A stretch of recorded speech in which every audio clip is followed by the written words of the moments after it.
Myth: medieval people were always filthy. When people picture the Middle Ages, they imagine streets filled with filth, people who never bathed, and a world where hygiene simply did not exist. The idea is everywhere. Medieval people were constantly dirty and did not care. That image is powerful. It is also misleading. Today, we challenge one of the most common myths about medieval life and uncover how people actually thought about cleanliness, bathing, and personal hygiene. The Middle Ages were not a clean world by modern standards. That much is true. But the idea that medieval people accepted constant filth as normal is a distortion. Cleanliness mattered to them. They talked about it. They wrote about it. They built spaces for it. Their understanding of hygiene was different from ours, but it was not absent. To understand the truth, we need to look at daily life, social customs, and what people actually did, rather than what later centuries claimed about them. Section 1. Bathing was not unknown. Bathing did not disappear after the fall of Rome. In many medieval towns, public bathhouses were common. These were places where people washed, relaxed, and socialized. Hot baths existed. Steam baths existed. In some cities, bathhouses were regulated by local authorities. They were not hidden or rare. Private bathing also occurred. People washed in tubs inside homes when water and fuel allowed. Full immersion baths were not daily events, but they were not unheard of either. The myth persists because people confuse infrequency with ignorance. Section 2. Washing without bathing. Even when people did not bathe fully, they still washed. Hands were washed before meals. Faces were cleaned in the morning. Feet were washed regularly. Clothing was cleaned or aired out.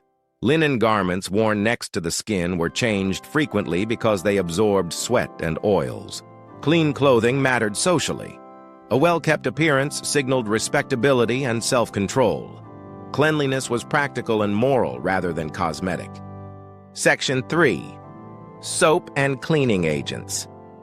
Soap existed throughout the Middle Ages. It was made from animal fat and plant ash.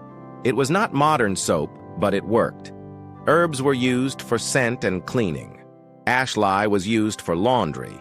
Sand and cloth were used to scrub hands and surfaces. People adapted to what they had. They did not simply give up on cleanliness. Section 4. Medical and religious views of hygiene. Medieval medicine believed health depended on balance. Dirt and foul smells were thought to cause illness by disrupting the body. Doctors advised washing at appropriate times. They warned against extremes. Too much bathing was sometimes seen as weakening. Too little was unhealthy. Religion also encouraged cleanliness. Washing was associated with moral order and spiritual purity.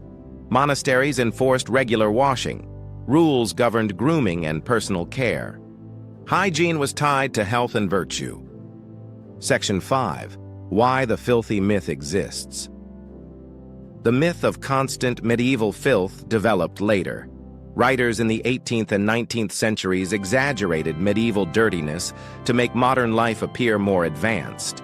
Industrial cities were filthy in their own right, but pointing backward was easier than confronting present conditions. Over time, the exaggeration became accepted truth. Section 6. The real picture. Medieval people lived in a world without plumbing and sanitation as we know it. Streets were dirty. Disease spread easily. Clean water was not always available. But people noticed these problems. They tried to manage them. They valued cleanliness within their limits. The Middle Ages were not defined by indifference to hygiene. They were defined by constraint. Conclusion. Medieval people were not constantly filthy. They bathed when they could. They washed daily in smaller ways. They cleaned their clothing. They believed hygiene mattered for health and morality. The myth survives because it is simple and dramatic. The truth is more human.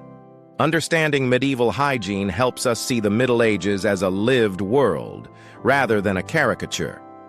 If this episode challenged what you thought you knew, press like and subscribe to TorchLit History.